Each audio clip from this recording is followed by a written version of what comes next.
उसका एजेंडा है private based economy, जैसे अभी ग्लोबल वार्मिंग पर बात कर रहे हैं। कॉमर्स वाले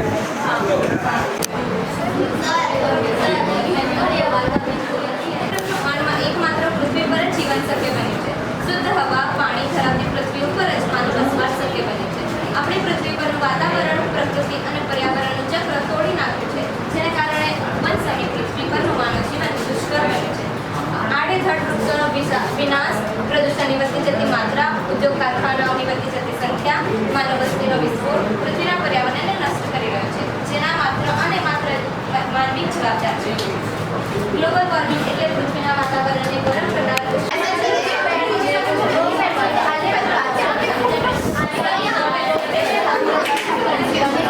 जो भी स्पीच लिख रहे हैं आप उसको ऐसे ही लिखेंगे जैसे आप उस कंट्री को रिप्रेजेंट कर रहे हैं, आप उस देश के बारे में बता रहे हैं, क्योंकि आपको अपने देश की तारीफ करनी होगी, तो आपको उसी तरह लिखना है. जैसे आप रैंडमली बात करें कि ये चीज़ें कर सकते हैं, ठीक है. नॉर्मल स्पीच में आप बोल रहे हो कि वुमेन एम्पावरमेंट करेंगे कि आज महिलाओं की हालत थोड़ी सी खराब है, उनको इतना रिस्पेक्ट नहीं है. लेकिन देखो चलो एक सेकंड, गुजराती में भी नहीं लिख सकते और इंग्लिश में भी नहीं, लैंग्वेज सिर्फ हिंदी ही है.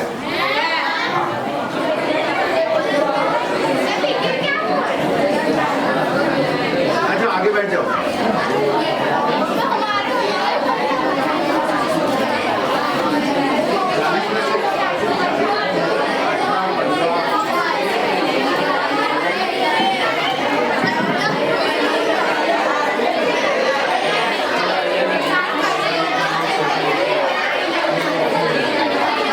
सिलेक्ट करने थे लेकिन इन्होंने उनको 15 बच्चे ऐड कर दिए.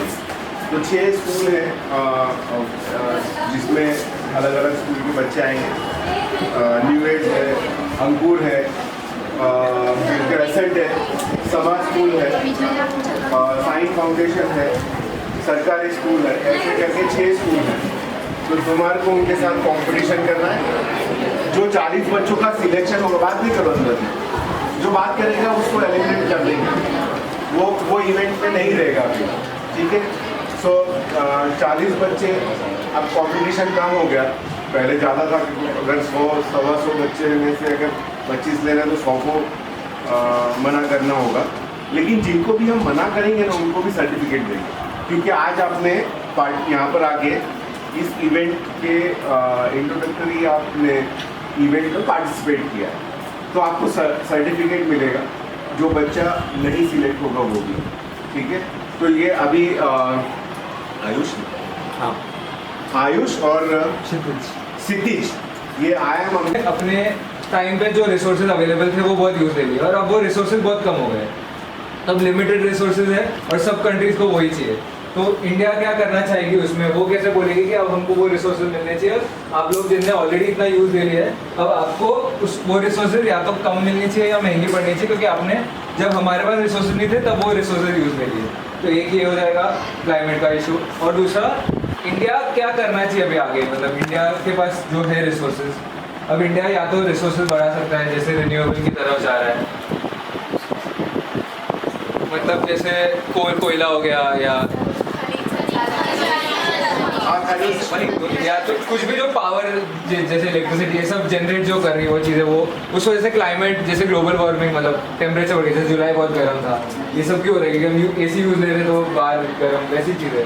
तो वो इंडिया में भी अब ज़्यादा शुरू हो गया. तो इंडिया क्या कर सकते हैं, वो दूसरे कंट्रीज़ को क्या बताना चाहिए उसको, वो लिखना पड़ेगा. ये सब लोग क्या करते हैं, जो एक सोशल इशू रहता है उन चीज़ों पे देखते हैं कि क्या यहाँ पे धर्म के नाम पे डिस्क्रिमिनेशन होता है, ऊपर नीचे होता है. तो आप वो चीज़ आइडेंटिफाई कर सकते हैं और उसका सोल्यूशन देख सकते हैं. तो ये चीज़ आप जैसे आप क्लाइमेट इशू के बारे में लिखोगे वैसे आप सोशल इशू लिख सकते हो. तो मैंने कुछ एग्जांपल दिए, आप अपनी लाइफ से रिलेटेड या आपने कहीं देखा हो, आपने कोई मूवी में देखा हो, तो ये सब आप उसके बारे में मतलब वो इश्यू के बारे में लिख सकते हो, उसको कैसे सॉल्व किया जा सकता है। ठीक है, समझ गया सबको? अच्छा, एक पॉइंट बता रहा हूँ। 1991 में हिंदुस्तान में उदारीकरण तो ग्लोबलाइजेशन तुमने पढ़ा होगा इकोनॉमिक्स जो 11 का, तो वो क्या था, यूरोपियन कंट्रीज और डेवलप्ड कंट्रीज के यहाँ पे जो पॉल्यूटेड इंडस्ट्रीज थी वो ले जानी थी तीसरे देशों में, जो क्या बोलते हैं थर्ड वर्ल्ड कंट्री, इसको बोलते हैं डेवलपिंग कंट्री, विकासशील। वो हो नहीं पाएगा क्योंकि फिर जैसे पेड़ सब गिर जाएंगे, फिर मतलब हमें रिसोर्सेज नहीं मिलेंगे ज़मीन से क्योंकि सब खराब हो जाएगा। तो अब जो एजेंडा हमें करना है वो है कि डेवलपमेंट भी करना है फाइनेंस की बेसिस पे, लेकिन क्लाइमेट का भी ध्यान रखना है। तो जो टॉपिक्स होंगे उस पर आपको ऐसे बताना है कि हम डेवलपमेंट कैसे कर सकते हैं financially, keeping in mind the climate situation, ताकि वो सब खराब ना हो। तो इससे रिलेटेड अगर कोई क्वेश्चन है तो कभी पूछ लीजिए। मतलब बेसिक आइडिया यही है, आप लोग को आइडियाज़ देने पड़ेंगे। आप लोग को जो कंट्रीज़ मिलेंगे उन सब का सिचुएशन अलग होगा।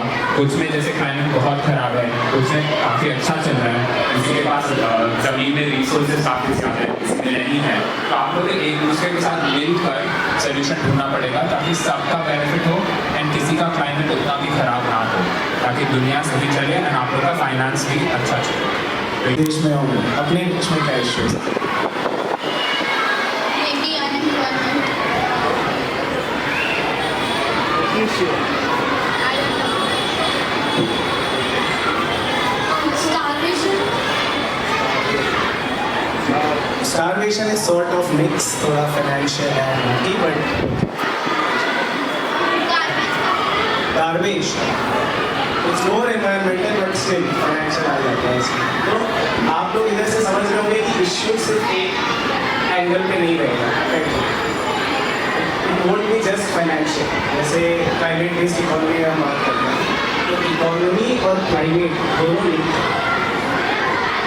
अगर हम इकोनॉमी को बहुत बढ़ाने जाएं, बहुत फाइनेंस को चेस करें, तो चांसेस हैं हम इसमें यूथ को क्या प्रॉब्लम आ रही है और फिर उसको कैसे उसका सोल्यूशन प्रोवाइड कर सकते हैं।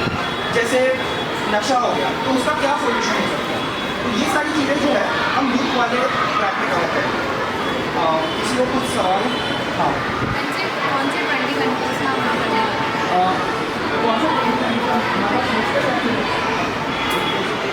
हम पढ़ लेगी, फिर उसकी शादी हो जाएगी and she will go and work at home and do other things.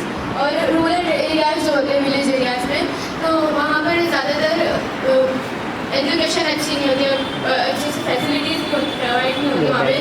और इसकी वजह से जो वो लड़कियाँ होती हैं वो ये माइंडसेट क्रिएट करती है कि नहीं ऐसा है हमारे जो हमारे लोग थे वो ऐसा कहते, हमारी सोसाइटी ऐसा कहती है, तो वो स्टेप बैक कर लेते हैं और वो पढ़ते नहीं है। And still some girls are just studying till 8th, 9th and 10th and then just completed and just left and then they get married. So there will be I would not tell the problems and the solutions separately, but I would basically focus on the advantages of making a girl study. That if a girl is studying, so she will be confident enough to talk with anyone, and if she is not educated, so she will not be confident to represent herself or to talk or communicate with the other person. And if the girl is educated, so she will be, her thinking process and her behavior will be showing that she is educated, and her behavior and the way of talking will be different from the girl who is not educated. And there are problems like Alvi said that if you need to study because the girls have to get married after a certain age. So it's not like that. All peoples or that. First लेगा focus uh So firstly, education tells about basics, how to manners and focus perfect blue दिखेगा नहीं in our culture and our society. इसके बाद बताता हूँ Once at a certain age that she will get married. After marriage, how the education help her? No, she has to be married and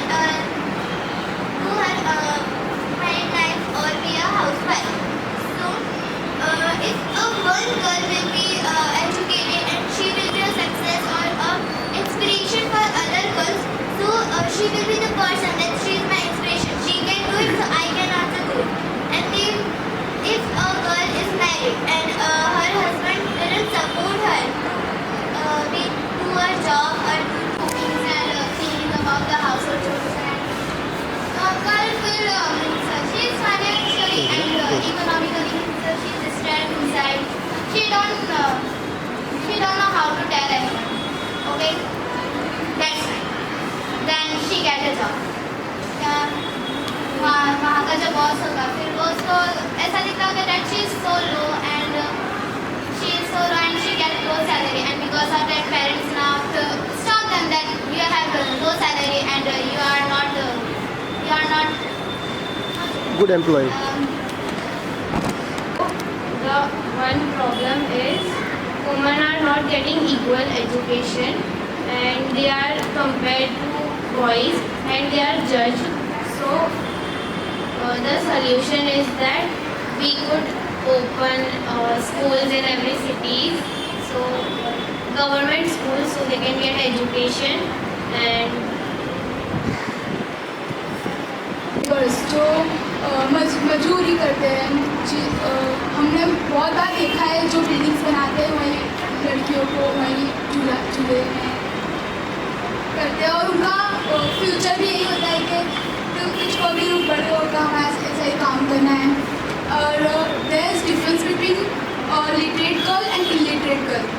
अगर दोनों ही business खड़ी करते हैं दोनों में फ़र्क होता है। जो लिटरेट होती है वो स्मार्ट वर्क करती है और जो इलिटरेट होती है गर्ल्स की अवेयरनेस इतनी नहीं हुई। अगर वो गवर्नमेंट है तो उसमें सेफ्टी बताती गर्ल्स पर इतनी नहीं बताती कि वो डीपली उसको समझ सके how to defence with the boys if they are not in that situation. And अगर प्राइवेट है तो उसमें कुछ ना कुछ स्पोर्ट्स होगा जिससे वो लोग कर सकते हैं कि हाँ अगर हमारे साथ ये सिचुएशन हुआ तो हम इसे कैसे डिफीट करें, इससे कैसे हम लोग निकलें।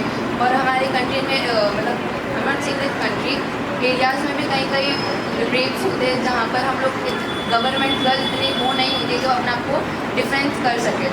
एंड उनके पास इतना एजुकेशन भी नहीं होता कि वो हाँ के ऐसे हम लोग करेंगे तो ये हम लोग वैसे कर सकते। अगर प्राइवेट गर्ल मतलब school the one solution of that can be like government schools the thinking of the people are that government schools are not so much good, so it's the reality somehow or somewhere, but the government schools should be improved. Like there are government schools who are educating the students very well, but there are government schools who are not educating safe for children to go, like basically girls. So one solution would be like many girls are interested in their head studies, like they want to study in universities and they want to get degrees as well. So there's no proper safety in the areas and some safe. So we can provide a safety and a safety precautions where girls are not safe, and where girls are interested their parents deny. Father or husband as Sunila said that the woman, if the woman will be independent, she will be very good and very confident to run their house, and she will not be dependent on her father or her husband. Admission मिल भी जाता है, उसके बाद हमें आगे और करना हो जैसे बीएड या कुछ तो उसके लिए भी मार्कशीट लगती है 10-12 की। और अब मैंने किया ही नहीं है तो उसकी मार्कशीट कैसे लाऊं, तो उसके लिए क्या सॉल्यूशन है, सब कहाँ से लाने के लिए मार्कशीट। फादर ने बोला कि नहीं उसके अंदर सिर्फ बॉयज़ होंगे, तुम मत करो उसके अंदर सिर्फ बॉयज़ स्टडी। तो मैं सोच रही हूँ हाँ कर लो,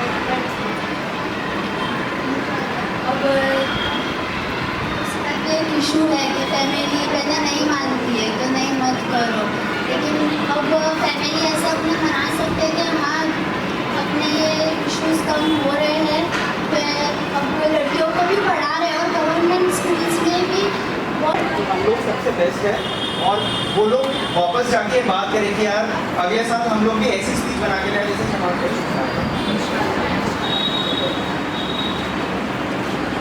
thank you so much, all the best.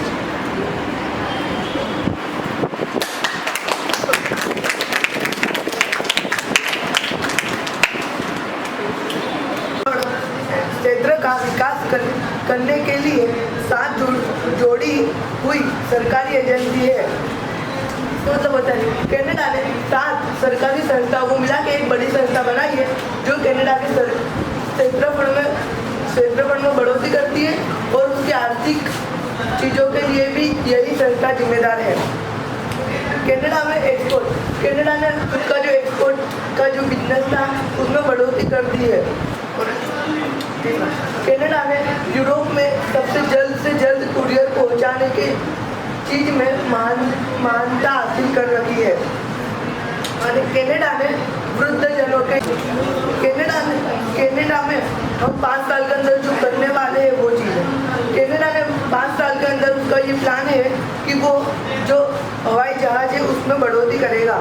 અને કેનેડા આવું માને છે કે કેનેડા એ પોતાની એરફોર્સમાં પણ बढ़ोतरी करते। कनाडा को पर्यावरण के सुधार के लिए उसने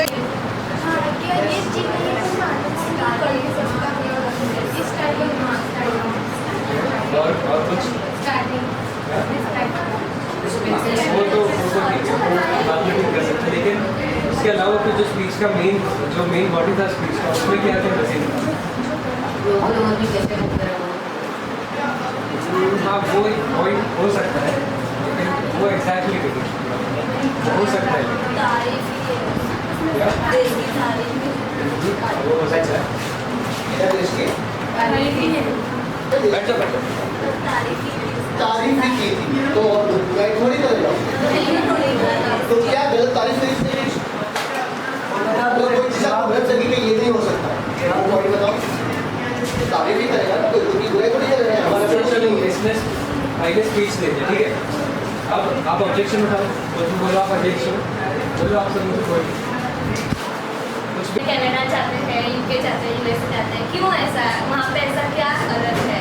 यहाँ पे क्या नहीं है? इंडिया में क्या नहीं है? वो नहीं, लेकिन स्पीच से डिफरेंट हो गया ना। आपको स्पीच पर ऑब्जेक्ट अलग अलग लॉज होंगे, जो शायद कई ऐसे बहुत सारे लॉज होंगे जहाँ कुछ कंट्रीज़ में इलीगल होगा, कुछ कंट्रीज़ में लीगल होगा। तो ये सब चीज़ें, ये पूरा जब पूरी ये सारी इन्फॉर्मेशन इकट्ठा कर लोगे तो आपको एक पूरा आपको व्यू मिल जाएगा कि भाई कंट्री का स्ट्रक्चर कैसे फंक्शनिंग कैसे। ज़रूरी नहीं है कि आप 3 मिनट में सारी चीज़ें बोल पाओ, बट इससे आपको अपनी नॉलेज के लिए सब पता चल जाएगा कि भाई कुछ भी आपको छूट नहीं। तो अब आपको एक संकल्प एक एग्जाम्पल लेकर आपको बताएगा कि इस फ्रेमवर्क को यूज़ कैसे करें, प्रॉपर कैसे यूज़ करें। तो ज़रूरी नहीं हमें इससे कंट्री को एनालाइज करें, इससे हम सिचुएशन को भी एनालाइज करते हैं। तो जैसा आप सबको पता होगा आजकल इलेक्ट्रॉनिक व्हीकल का बहुत चल रहा है, आपने सुना होगा कि बिजली पे चलने वाली गाड़ियाँ बहुत आ रही हैं। सबके पास पैसा आएगा तो ऐसे बढ़ेगा। तो ये इसका इकोनॉमिक लॉजिक है। जब आप हमने ईवी का टॉपिक लिया तो उसमें क्या इकोनॉमिक लॉजिक है, ये इकोनॉमिक लॉजिक। उसके बाद होता है सोशल में हम ये देख सकते हैं कि एक्सेप्टेंस। अभी तक क्या हो रहा था, ये टेक्नोलॉजी बहुत ज़्यादा नहीं है तो अभी ये महंगी बिक रही है मार्केट में। तो अभी तक कोई ऐसी कंपनी नहीं थी जो एकदम लोअर रेट्स पे ऐसे गाड़ियाँ निकाल दे उसको तुम खरीद सको, बट अभी लोअर रेट्स पे टाटा ने गाड़ियाँ निकालना शुरू हो गई। तो उसमें सोशल एक्सेप्टेंस की बात आ गई कि लोग उसको अफोर्ड कर पाएंगे या नहीं, उसको खरीद पाएंगे या नहीं। तो ये पॉइंट है तुम्हारा सोशल पॉइंट ऑफ व्यू से। उसमें और चीज़ें भी इंक्लूड कर सकते हैं। मैं बस एक छोटा सा एग्जाम्पल लेके बताता हूँ। तो पता कि हमारे यहाँ कोरोना के कारण क्या क्या हुआ। अगर हम उस कंट्री की सोचो कोरोना की स्टोरी सुनेंगे तो हमको पता चलेगा ना, अच्छा हमारे यहाँ ये हो रहा था, वहाँ पे ये हो रहा था, तो कनेक्ट कर पाएंगे हम। तो न्यूज़ में भी जा सकते हैं क्योंकि वही चीज़ हम यहाँ पे भी जी रहे थे, वही चीज़ वहाँ के लोग वहाँ पे जी रहे हैं। बस एक मिनट, अब देखो आप जैसे मैंने लिखा पॉलिटिकल सिस्टम और मैंने इंग्लिश भी सही तरीके से नहीं लिखी, इन जर्मनी लिखा है, ठीक है। ये इसके बारे में आपको पूरा समझ में आ जाएगा क्या लिखा है, कैसे लिखा है। हाँ स्पीच आपको हिंदी में रहेगा, आप हिंदी में भी लिख सकते हैं। ये एक सॉल्यूशन और हो सकता है।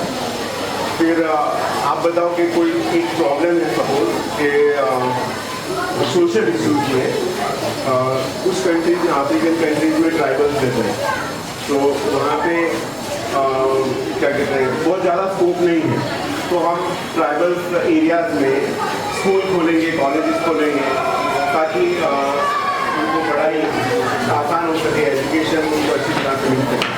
तो ऐसे उस कंट्रीज के प्रॉब्लम्स को आइडेंटिफाई करके सॉल्यूशन आपको देना है।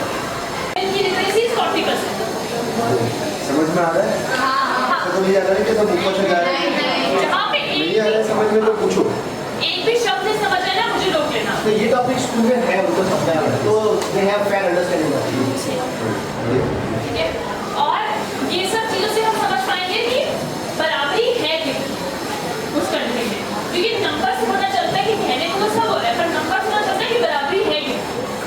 ठीक है, देन ये टॉपिक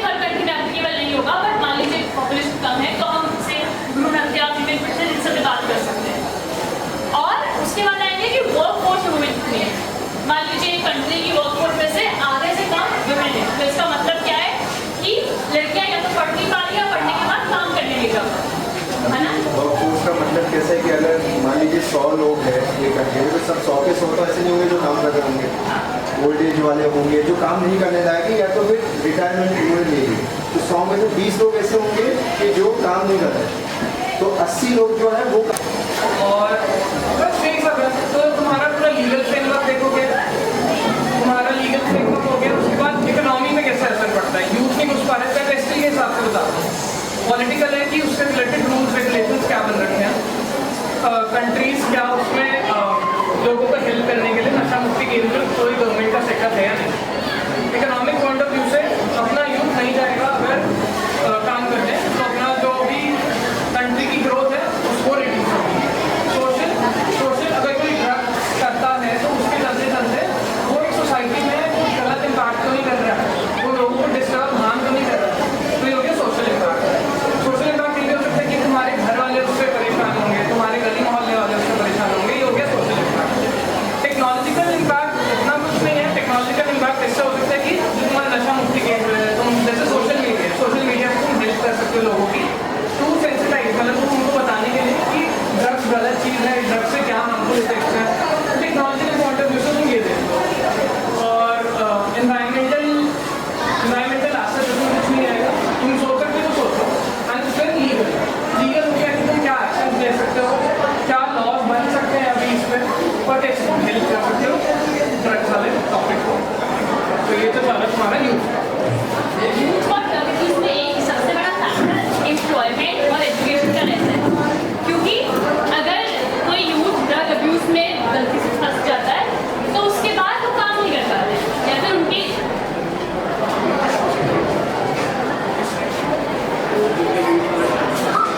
असर पड़ता है। ठीक है, अगर हम दूसरी तरफ से देखें तो अगर सरकार उस कंट्री के यूथ के लिए जॉब्स बना ही नहीं पा रही है, उस कंट्री के यूथ को काम मिल ही नहीं रहा है, तो ज़्यादा चांसेस हो जाते हैं कि वो ड्रग अब्यूज या फिर गलत संगत में फंस जाएंगे। तो सबसे बड़ा सोल्यूशन लॉन्ग टर्म में, सबसे बड़ा सोल्यूशन ड्रग अब्यूज को रोकने का यही होता है कि एक तो सबसे पहले बच्चों की पढ़ाई पर फोकस करो, यूथ की पढ़ाई पर फोकस करो, स्कूल की, कॉलेज की, और उसके बाद उनके लिए सभी एम्प्लॉयमेंट अपॉर्चुनिटीज क्रिएट। ठीक है, तो ये बहुत बड़ा फैक्टर रहता है एम्प्लॉयमेंट और एजुकेशन इन ड्रग अब्यूज, जो कि डायरेक्टली दिखता नहीं है, बट यही है जो उसका इन दी एंड सोल्यूशन निकालेगा। ठीक है, दूसरा कानून बना सकते हैं कि अगर किसी के पास ड्रग्स पाया जाता है कुछ मात्रा से ज़्यादा, तो उसको सजा की बात करोगे उसका इम्पैक्ट क्या हो रहा है सोसाइटी पे, वो इम्पैक्ट पे ये चोरी और क्राइम आपका होना चाहिए डेटा के हिसाब से कि ये पिछले 10 सालों में इतना बढ़ गया है या इतना फर्क आ गया है, वो डेटा में पता चलना चाहिए। तो डेटा आपके पास होना चाहिए, नंबर्स आपके पास होना चाहिए। क्राइम का रेट जो है वो भी because of drug abuse, crime का रेट में इन्वॉल्व थे जो कि ड्रग एडिक्ट थे, वो लोग की वजह से कितना क्राइम हुआ, वो डेटा अगर निकाल सकते हो तो वो भी निकालो।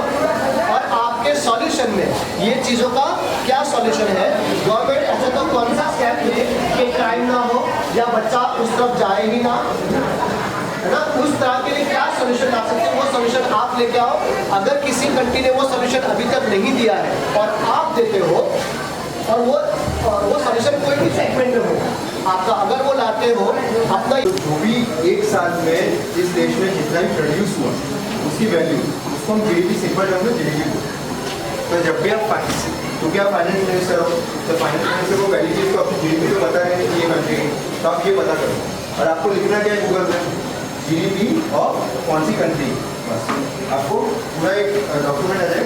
2023 आप लिख सकते हो, लेटेस्ट की जनरली आता है, आपको 2 साल या 3 साल तक मैक्सिमम आप पता कैसे जा सकते हैं।